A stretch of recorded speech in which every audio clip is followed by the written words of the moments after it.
Hi, fifth grade.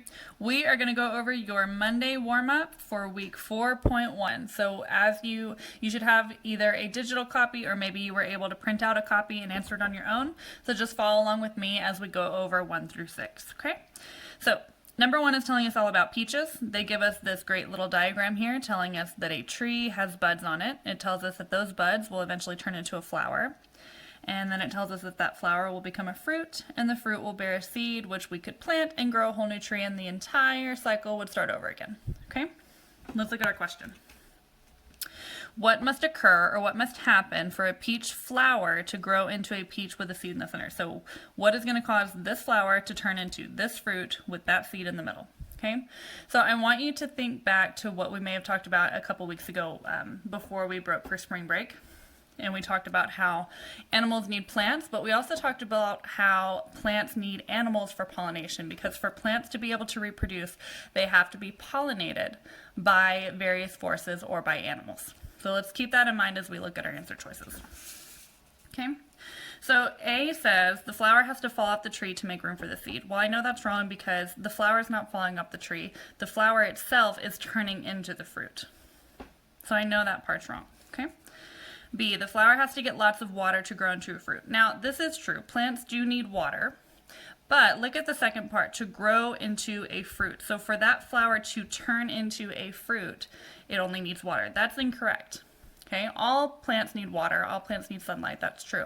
But for them to actually reproduce, to be able to create a fruit or a seed, they have to be pollinated. Okay, C, the flower has to be pollinated. There's the magic word we've been looking for, pollinated by animals, insects, wind, or water. So C is looking pretty good. Let's check D. The flower has to use the sun's energy to turn into a seed. Again, same like B. Yes, they need the sun's energy, but that is not what's going to help it turn into a fruit. That's not what's going to help it reproduce. So our best answer here is C.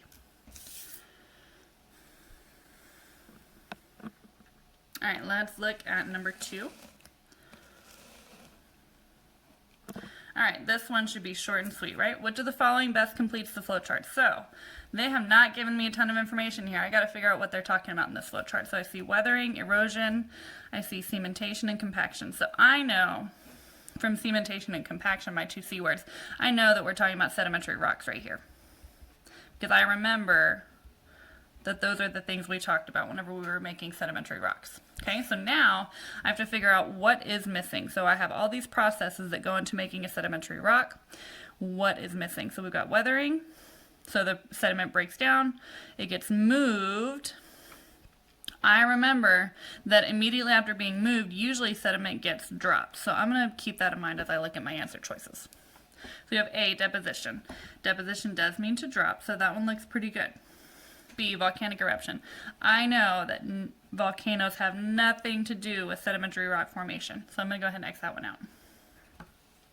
C, death of ancient plants. Okay, remember, death of ancient plants and animals typically goes more with fossil fuels, especially if we're talking about plants, we're probably talking about coal. So C is applying more to fossil fuels than sedimentary rocks. Heat from the sun. Again, yes, sedimentary rocks need heat. Fossil fuels also need heat, but remember that heat does not come from the sun. Remember that heat comes from inside the earth. So my best answer here is going to be A. Okay, number 3. All right, an experiment question. Students are conducting an experiment to find the effect of soil on a tomato plant. They put plants in 4 different types of soil to determine which would best support plant growth. They placed the plants by a window and water each with equal amounts of water every day for 2 weeks. What is the tested variable? All right, remember, to vary means to change. So the tested variable is the thing that you, the scientist, changes. So looking at this experiment, when these students set up this experiment, what did they actually change when they were setting everything up? So I'm looking for words like different. I am not looking for words like equal. Okay, and look, they placed all of them by the window. So again, they put them all in the same spot. Okay, so the only thing they're changing, the only thing they're making different is the types of soil. So that's going to be my variable. Okay, again, it says that they watered them with the same amount of water. so that would not be a variable. They were all by the window, so they probably got all the same amount of sunlight, so that would not be a variable. And then the tomato plant, they used the same, they placed plants, all the same plants in the different types of soil. So soil would be the thing that they changed. They didn't change anything else. Okay, number 4.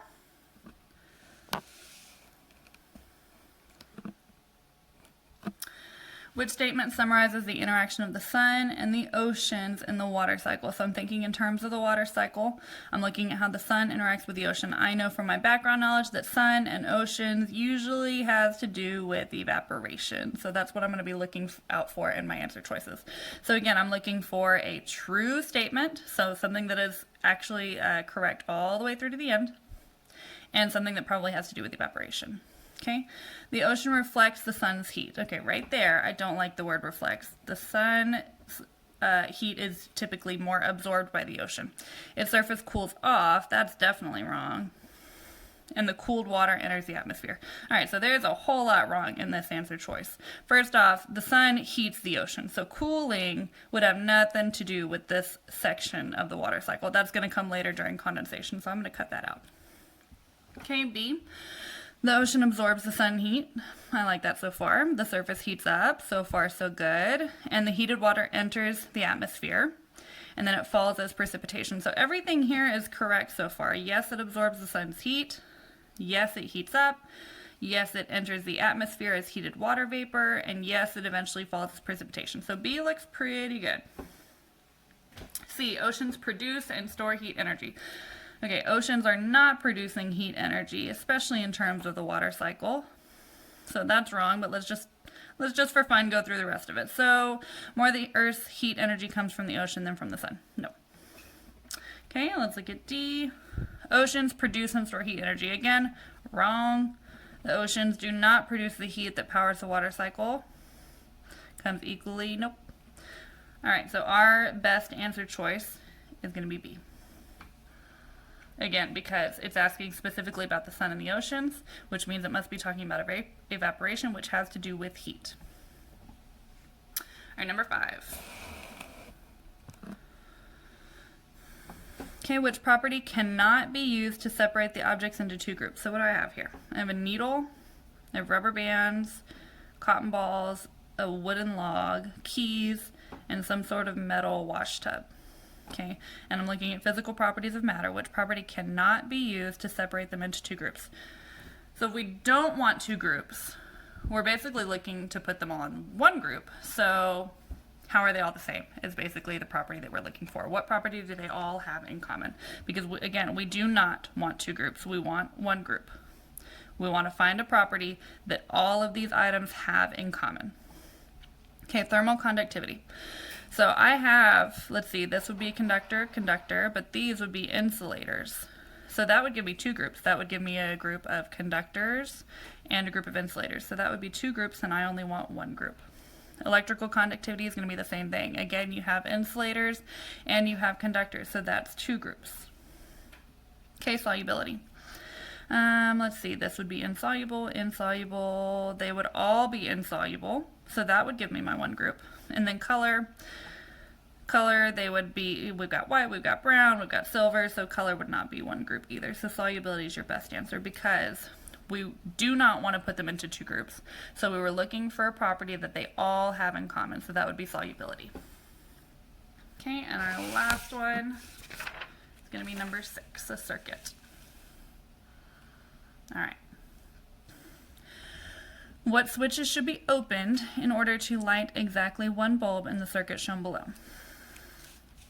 So I'm going to start at my battery, and I'm just going to start tracing out paths and see what's going to light. So we want to know which ones can be open in order to have 1 bulb only light. Okay. Actually, you know what? When they're asking this vague of a question, when they don't tell you which switch to use or which light bulbs you're trying to light, I would actually go to my answer choices and use process of elimination. Okay, so switch B, C, and D. So if I turn B, C, and D, if I open those, will that allow only one light bulb in this entire circuit to light up? Okay, so let's see if that's true. So if I open B, that cuts out these,